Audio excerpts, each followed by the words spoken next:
오늘도 살아계신 하나님의 은혜가 여러분들의 삶 가운데 함께 하시기를 주님의 이름으로 간절히 축원합니다. 우리 옆에 계신 분들과 함께 인사 나누겠습니다. 보고 싶었습니다. 반갑습니다. 인사하겠습니다. 여러분 한 주간도 잘 지내셨죠? 네, 날씨가 이제 많이 더워졌습니다. 그런데 아침 저녁으로는 또 쌀쌀해서 어떤 옷을 입어야 될지 요즘엔 잘 모르겠더라고요. 요즘 같은 때는 또 감기 걸리기도 쉬워요. 그래서 제가 감기가 걸렸는데 여러분들은 감기 걸리지 마시고 늘 주님 안에서 평안하시고 강건하시기를 바랍니다. 우리 5월달 가정의 달을 맞이해서 룻기 말씀을 계속 나누고 있는데 오늘은 8절부터 16절까지 말씀을 함께 읽었습니다. 우리 기독교 복음의 핵심은 사랑입니다. 그래서 성경을 읽다 보면 사랑이라는 단어가 굉장히 많이 나오고 또 사랑과 관련한 성경 말씀도 그리고 설교도 많이 있는 것을 볼 수 있습니다. 그래서 성경에는 이 사랑으로 번역할 수 있는 단어가 굉장히 다양하게 나와요. 구약 성경에 보면 히브리어로 사랑이라고 번역할 수 있는 단어가 많이 나오는데 그 히브리어로 사랑으로 번역할 수 있는 단어는 그 범위가 굉장히 넓고 다양합니다. 그냥 어떻게 한두 가지 의미로 설명할 수 있는 게 아니라 굉장히 다양한 그런 의미를 갖습니다. 또 신약 성경도 마찬가지예요. 신약 성경에 보면 헬라어로 기록되어 있는 단어들이 많이 있는데 역시 사랑으로 번역할 수 있는 단어들이 참 많습니다. 그런데 헬라어로 되어 있는 신약 성경의 단어들은 구약 성경에 히브리어로 된 사랑으로 번역할 수 있는 단어보다 조금 더 명확한 편입니다. 그래서 신약 성경에 나오는 헬라어로 표현되어 있는 사랑을 4가지 정도로 그렇게 단어를 좀 살펴보면 첫째는 아가페라는 단어가 있습니다. 아마 여러분들이 많이 들어보신 단어일 거예요. 이것은 조건 없는 희생적인 사랑을 의미하는 단어입니다. 그래서 보통 하나님의 사랑을 아가페라고 표현을 합니다. 두 번째 사랑으로 번역할 수 있는 단어가 뭐냐면 필레오라는 단어인데요.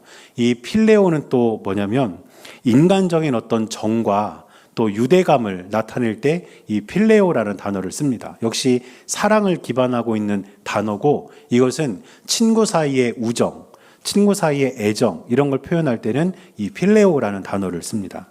세 번째 사랑으로 번역할 수 있는 단어가 스토르게라는 단어입니다. 이 스토르게는 본능적인 사랑이에요. 그래서 가족 간의 사랑, 부모 자식 간의 사랑 이런 사랑을 말할 때 스토르게라는 단어를 쓰고요. 또 네 번째는 에로스라는 단어를 또 사용하는데 이 에로스는 남녀 간의 사랑, 강한 끌림과 어떤 열정적인 사랑을 표현할 때는 이 에로스라는 단어를 씁니다. 그러니까 신약 성경에 이렇게 4가지 단어가 많이 나오는데 이 단어를 우리나라 성경으로 이렇게 번역을 할 때는요, 전부 다 사랑으로 번역을 한다는 거예요. 그래서 우리 성경에도 사랑이라는 단어가 참 많이 나옵니다. 그런데 이 4가지 사랑, 이 4가지 종류의 사랑을 다 가진 사람이 오늘 본문에 나옵니다. 그 사람이 누구냐면 바로 보아스입니다. 우리가 이미 보아스에 관해서 알고 있고 또 오늘 본문도 함께 읽었지만 이 보아스를 보면 일단 보아스는 룻에게 조건 없는 희생적인 사랑을 베풉니다. 아가페라고 볼 수 있죠. 또 보아스는 룻에게 인간적인 정과 어떤 유대감도 갖고 있었어요. 그래서 그녀를 긍휼히 여기고 그녀를 자기 공동체로 품어 안는 것을 보게 됩니다. 이것은 필레오라고 볼 수 있습니다. 또 이제 3장 4장으로 넘어가면 이제 보아스가 기업 물을 자의 그 의무를 다하면서 이 나오미의 가문, 이 가정을 지켜내죠. 그래서 이 사랑은 스토르게라고 볼 수 있고 또 룻과 사랑의 결실을 맺어서 아들을 낳고 다윗과 또 예수님의 조상이 되었습니다. 이것은 남녀 간의 사랑인 에로스를 말한다고도 볼 수 있습니다. 그러니까 이 보아스는 이렇게 다양한 사랑을 가진 사랑의 사람이었고 이런 사랑을 룻에게 그리고 그 가정에 쏟아 부어준 것을 볼 수 있습니다. 그런데 보아스가 이렇게 다양한 사랑을 실천하면서 한 번도 요란하게 하거나 티를 내거나 자랑하지 않았습니다. 오히려 이런 많은 사랑을 실천하면서도 룻을 배려하고 이해하는 빛나는 사랑을 보여준 것을 우리는 알 수가 있습니다. 여러분, 진정한 사랑은 요란하지 않습니다. 진정한 사랑은 그 사람을 배려하고 그 사람의 뒤를 받쳐주고 그 사람을 높여주는 사랑이지 결코 요란하거나 시끄러운 사랑이 아니라는 것입니다. 그러므로 저와 여러분들은 오늘 이 보아스를 통해서 요란하지 않지만 빛나는 사랑이 과연 어떤 사랑인지를 한번 살펴보고 저와 여러분들도 우리 가족들에게 또 우리 이웃들에게 또 우리 교우들에게 보아스와 같이 빛나는 사랑을 베풀 수 있는 저와 여러분들이 될 수 있기를 주님의 이름으로 간절히 축원합니다. 그렇다면 보아스가 보인 이 빛나는 사랑은 어떤 사랑이었을까요? 첫째는 위기에서 보호하는 사랑이었습니다. 지금 룻의 현재 상황을 살펴보면 룻은 베들레헴에 거주하고 있었습니다. 그리고 룻은 모압 여성입니다.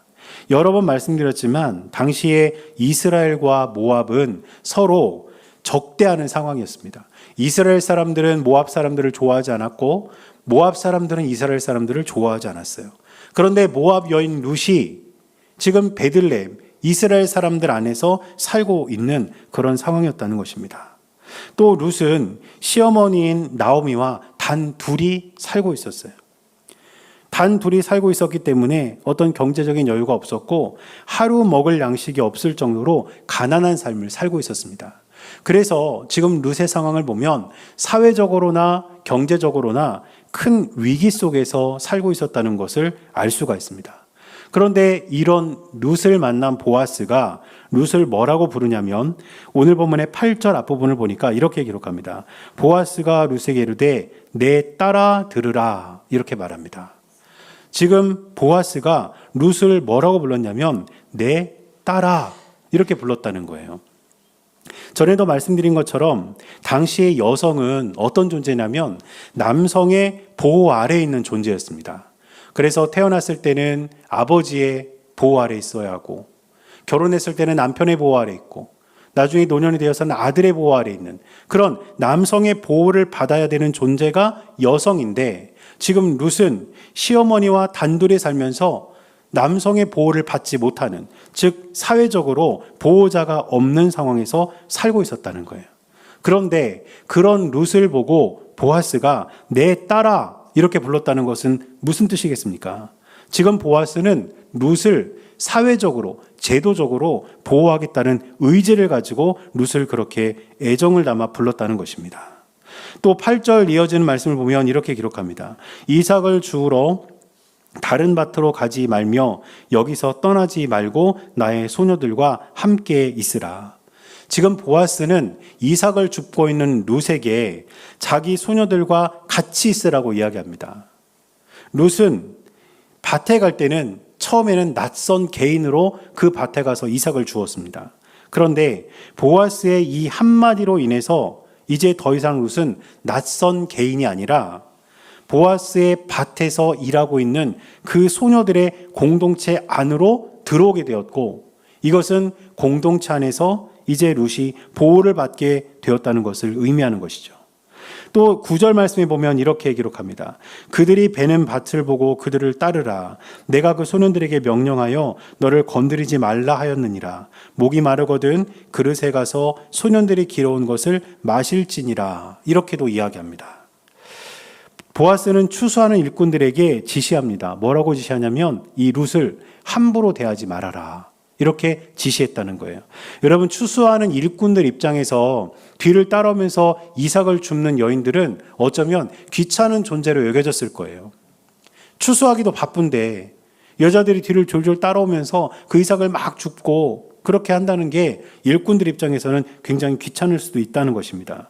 그래서 그런 상황에서 일꾼들은 그 여자들에게 핀잔을 줄 수도 있고 아니면 쫓아낼 수도 있었을 겁니다. 그러나 룻이 그런 상황에 닥치지 않도록 보아스는 미리 일꾼들에게 지시하면서 절대로 저 여인에게 핀잔을 주거나 이 밭에서 쫓아내거나 함부로 대하지 말라고 이야기하면서 룻을 보호해 주었다는 것입니다. 이처럼 보아스는 룻을 보호하면서 그 사랑을 보인 것을 볼 수가 있습니다. 그런데 하나님께서도 우리를 사랑하실 때 우리를 보호하심으로써 그 사랑을 증명하신다는 사실을 우리는 분명히 기억해야 합니다. 성경을 보면 하나님께서 우리를 보호하신다라는 말씀이 많이 기록되어 있습니다. 이사야 42장 6절 말씀을 보면 이런 말씀이 있습니다. 나 여호와가 의로 너를 불렀은즉 내가 내 손을 잡아 너를 보호하며 너를 세워 백성의 언약과 이방의 빛이 되게 하겠다. 하나님께서 그 백성들을 보호하신다는 거예요. 하나님이 저와 여러분들을 사랑하실 때 우리를 보호하시는 것으로 그 사랑을 우리에게 쏟아 부어 주신다는 사실을 기억하시기를 바랍니다. 보아스가 룻을 보호한 것처럼 하나님께서 저와 여러분들을 보호하시는 것처럼 위기 속에서 보호하는 것이 바로 사랑이라는 사실을 기억하는 저와 여러분들이 될 수 있기를 간절히 바랍니다. 그렇다면 우리들에게도 보호해야 할 사람들이 있어요. 우리도 역시 이 보호하는 사랑으로 섬겨야 될 사람들이 있다는 것입니다. 첫 번째는 가족들입니다. 우리는 가족 안에서 서로가 서로에게 보호자가 됩니다. 여러분들이 병원을 가거나 아니면 어디 동사무소 이런 데를 가서 이렇게 문서를 작성할 때 항상 보호자가 누구인지를 쓰게 되어 있어요. 부부 간에는 서로가 보호자가 됩니다. 부모 자식 간에는 자녀의 보호자는 부모가 되고 나중에 부모가 늙으면 자녀가 부모의 보호자가 됩니다. 그래서 가족은 서로가 서로에게 보호자예요. 이것은 뭐를 의미하겠습니까? 우리는 살아가면서 가족 안에서 서로를 보호해주고 서로를 존중해주고 서로를 사랑해줘야 된다는 것을 뜻합니다. 가정의 달을 맞이해서 저는 여러분들의 가정 안에서 서로가 서로를 보호해주는 보호자로서 사랑을 실천하며 살아가는 우리 모두가 될 수 있기를 바랍니다. 또 교회는 믿음의 공동체이고 신앙 가족 공동체입니다. 그렇다면 교회 역시 우리 안에서 서로가 서로에게 보호자가 되어 주어야 합니다. 우리 안에서 어려운 일이 있거나 힘든 일을 겪는 사람들이 있다면 그 사람들을 내가 보호해 주기 위해서 함께 그 짐을 나눠질 때 우리 교회는 하나님께서 원하시는 아름다운 교회 공동체가 될 수 있을 것입니다. 그러므로 보아스가 룻을 보호했던 것처럼 하나님께서 저와 여러분들을 보호해 주신 것처럼 여러분들도 여러분들의 삶의 자리에서 가정 안에서 교회에서 서로가 서로에게 보호자가 되어주는 사랑을 실천할 수 있는 우리 모두가 될 수 있기를 주님의 이름으로 간절히 축원합니다. 두 번째로 요란하지 않아도 빛나는 사랑은 어떤 사랑이냐면 필요를 채워주는 사랑입니다. 베들레헴으로 돌아온 룻이 가장 먼저 한 일이 뭐냐면 추수밭에 나가서 곡식을 줍는 일이었어요. 왜 그랬을까요? 지금 당장 먹을 양식이 필요했기 때문입니다. 그래서 나오미도 먹을 양식이 필요했고 룻도 먹을 양식이 필요했어요. 그래서 룻은 추수밭으로 나가서 이삭을 주었던 것입니다. 그런데 이렇게 추수밭의 상황을 보면 일을 할 때 시간이 지나면 이제 식사 시간이 돌아오죠. 그리고 당시의 관행에 의하면 주인이, 즉 밭의 주인이 일꾼들에게 식사를 제공합니다. 그리고 주인도 동석해서 같이 식사를 나누기도 했어요.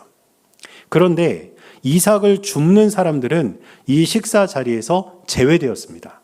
일꾼들이 같이 모여서 식사하고 그 다음에 이삭을 줍는 여인들, 이삭을 줍는 그 가난한 사람들은 이 자리에서 제외되고 그냥 알아서 해결을 하든지 굶든지 해야 되는 그런 상황이 그 당시에 관행이었다는 것입니다. 왜 그 사람들을 제외했냐면 밭 주인의 입장에서는 이미 이들이 이삭을 줍도록 함으로써 이들에게 양식을 주었다고 생각했기 때문이에요. 그러니까 그 안에서 그냥 알아서 해결하고 일꾼들만 모아서 같이 식사를 했다는 것이죠. 그런데 이런 관행 속에서 오늘 14절 말씀을 보면 보아스는 관행을 깨는 이야기를 합니다. 14절에 이렇게 기록합니다. 식사할 때 보아스가 룻에게 이르되 이리로 와서 떡을 먹으며 내 떡 조각을 초에 찍으라 하므로 룻이 곡식 빼는 자 곁에 앉으니 그가 볶은 곡식을 주매 룻이 배불리 먹고 남았더라. 이렇게 기록하죠. 식사 때가 되니까 보아스가 일꾼들과 함께 식사를 하면서 룻도 그 식사 자리에 함께 할 수 있도록 룻을 그 식사 자리에 초대했다는 거예요. 여러분 지금 룻에게 필요한 게 무엇입니까? 먹을 거예요. 나오미도 먹을 양식이 필요했고 룻도 마찬가지. 더군다나 룻은 지금 이 밭에서 계속 일을 하고 있는 상황이었기 때문에 누구보다 배가 고팠을 거예요. 한 끼 먹을 식량이 누구에게도 필요했을 겁니다. 그런데 지금 보아스가 그 룻의 필요를 채워주었다는 겁니다. 그리고 함께 식사한다는 것은 어떤 뜻이냐면 공동체로 받아들인다는 것을 뜻합니다. 우리가 같이 밥을 먹는다. 이것은 우리가 한 공동체라는 것을 뜻한다는 거죠. 낯선 땅에서 시어머니와 단둘이 살던 룻에게 이제 함께 식사할 수 있는 공동체 안으로 들어왔다는 것은 지금 내 편이 생겼다는 것을 뜻합니다. 지금까지는 외로웠어요. 그런데 이제 내 편이 생긴 거예요. 나오미에게 있어서도 룻에게 있어서도 이 사실이 얼마나 든든한 버팀목이 되었겠습니까? 그래서 룻은 보아스를 통해서 자기의 필요를 채워주는 자기 편을 만나게 되었고 자기의 필요를 채우는 양식을 얻게 되었던 것입니다. 여러분, 하나님께서 우리를 보호하시는 것이 우리를 사랑하시는 첫 번째 방법이었다면 하나님께서 우리를 사랑하시는 또 하나의 방법은 바로 채워주심입니다. 우리의 필요를 채워주시는 하나님. 하나님은 그렇게 우리의 필요를 채워주시면서 우리에게 사랑을 베풀어 주신다는 겁니다. 빌립보서 4장 19절을 보면 바울이 이렇게 말합니다. 나의 하나님이 그리스도 예수 안에서 영광 가운데 그 풍성한 대로 너희 모든 쓸 것을 채우시리라. 하나님께서는 저와 여러분들의 필요를 채우시며 우리를 사랑한다는 사실을 기억하시기를 바랍니다. 그렇다면 우리도 이제 누군가의 필요를 채워줌으로써 사랑을 실천하고 또 누군가의 필요를 채워주는 신앙 공동체로서의 교회가 될 때에 하나님께서 기뻐하시는 사랑을 보이는 복된 삶을 살게 될 것입니다. 그러므로 이제 우리 모두는 누군가의 필요를 채워줄 수 있는 사랑의 사람이 되어서 보아스처럼 하나님의 은혜를 흘려보낼 수 있는 그 사랑을 채워줄 수 있는 주님의 귀한 자녀들이 될 수 있기를 주님의 이름으로 간절히 축원합니다. 마지막 세 번째로 요란하지 않아도 빛나는 사랑은 어떤 사랑이냐면 생명을 살리는 사랑입니다. 지금 룻과 나오미에게 있어서는 보호자도 없는 상황이었고 경제력도 없는 상황이었습니다. 이런 상황에서 삶을 유지한다는 게 결코 쉽지 않은 일이었습니다. 다시 말하면 생명을 보장받을 수 없는 상황에서 지금 살고 있었다는 것을 뜻합니다. 우리나라 상황은 그렇지 않을지도 모르지만 지금도 세계 여러 곳에서 먹을 게 없어서 죽어가는 사람들이 있어요. 룻과 나오미는 그런 상황에서 생명을 보장받을 수 없는 하루하루를 버티며 근근히 살아갈 수밖에 없는 위기 속에 있었다는 뜻입니다. 그런데 그런 상황에서 룻은 보아스의 밭으로 향했던 것이고 거기서 이삭을 주었다는 겁니다. 그런데 그렇게 떨어진 이삭이 얼마 되지 않으면 얼마 걷어가지를 못하잖아요. 그러니까 하루하루 살아간다는 것이 이들에게는 큰 위기였고 근심이고 고민이었던 것입니다. 그런데 오늘 본문의 15절을 보니까 이렇게 기록합니다. 룻이 이삭을 주우러 일어날 때에 보아스가 자기 소년들에게 명령하여 이르되 그에게 곡식 단 사이에서 줍게 하고 책망하지 말라 이렇게 말합니다. 지금 보아스가 룻이 이삭을 주울 때 곡식 단 사이에서 줍게 하도록 조치했다는 거예요. 여러분, 이건 뭘 뜻하냐면 이삭을 가장 많이 주울 수 있는 장소를 제공했다는 걸 뜻합니다. 이삭을 줍는 사람들에게도 일종의 서열이 존재해요. 그래서 먼저 온 사람들, 전에 일했던 사람들, 그 사람들이 이삭을 주면서 이렇게 가면 나중에 온 사람들, 늦게 온 사람들, 처음 온 사람들, 이런 사람들은 뒤에 따라가면서 그마저 없는 이삭 한 톨 한 톨을 줍는 거죠. 그런데 이삭이 가장 많이 떨어지는 자리는 어디냐? 곡식단 사이. 가장 먼저 추수하고 지나간 자리. 거기가 이삭이 가장 많이 떨어진 자리예요. 룻이 거기서 이삭을 주울 수 있도록 보아스가 일꾼들에게 지시했다는 것입니다. 또 16절을 보면 이렇게 기록합니다.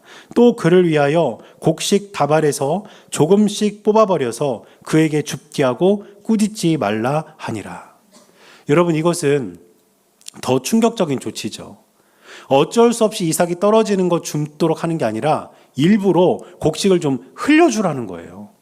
더 많이 곡식을 얻어갈 수 있도록 추수를 하면서 그 그 곡식을 더 많이 흘려주라는 것입니다. 전에도 말씀드렸던 것처럼 이렇게 사회적 약자들을 위해서 곡식이든 포도원의 포도든 이런 것들을 남겨두는 것은 율법의 의무입니다. 하나님께서 가난한 자들을 배려하기 위해서 정하신 법이에요. 그런데 어디까지나 율법에 정한 것은 그냥 흘린 것을 남겨두라는 것이죠. 일부러 그것을 남겨두라는 것이 아닙니다. 그런데 지금 보아스는 율법의 의무를 넘어서 일부러 곡식을 흘려주라고 이야기하면서 지금 룻과 나오미가 생명을 살릴 수 있도록, 그 생명을 이어갈 수 있도록 조치하고 있다는 것을 볼 수가 있습니다.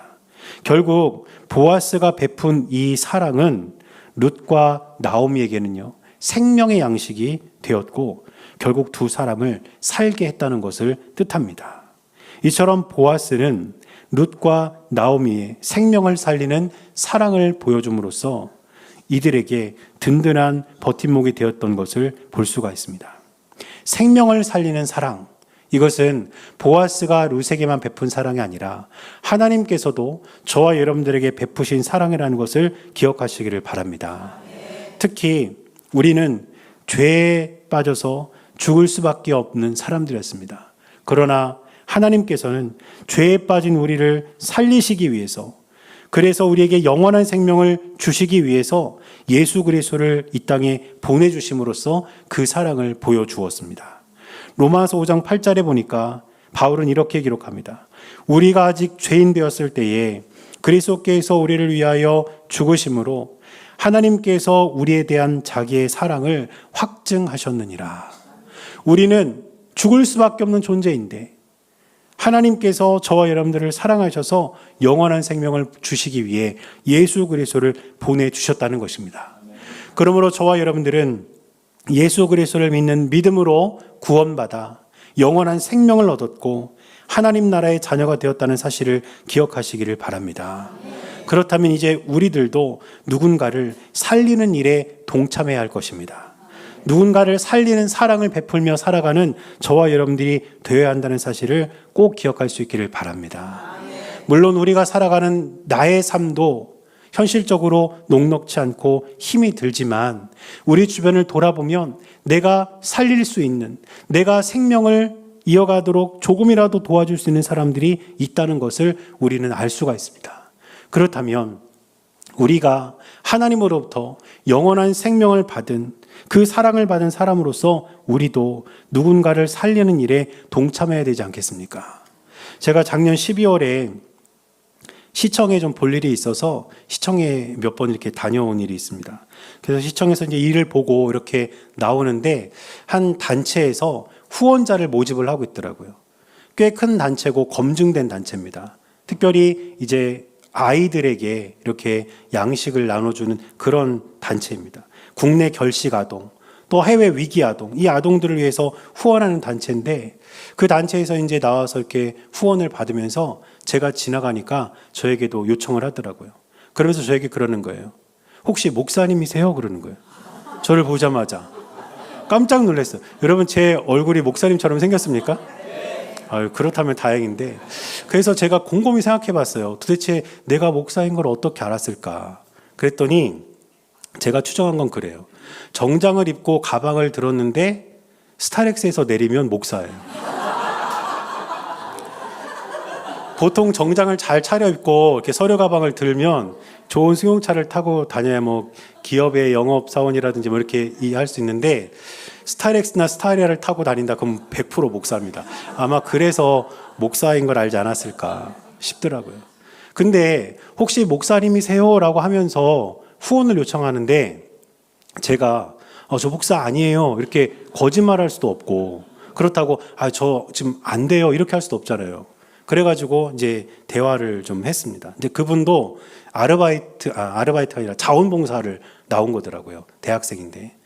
그러면서 이제 이야기를 하시는데 10만 원만 좀 후원해 줬으면 좋겠다는 거예요. 이렇게. 그래서 제가 10만 원 후원하면 되냐 그랬더니 된대요. 그러면 좀 부담이 되면 5개월 나눠서 2만 원씩 이렇게 자동이체를 해주시면 된다는 거예요. 그리고 5개월이 지나서 거기 본부로 전화를 해서 내가 10만 원 이렇게 약정을 하기로 했으니까 이제 중단을 해달라고 요청을 하면 이제 중단이 된다는 거예요. 그렇게 해서 10만 원만 이렇게 후원을 해주시면 국내 결식 아동, 우리나라에도 밥을 못 먹는 아이들이 있어요, 여러분.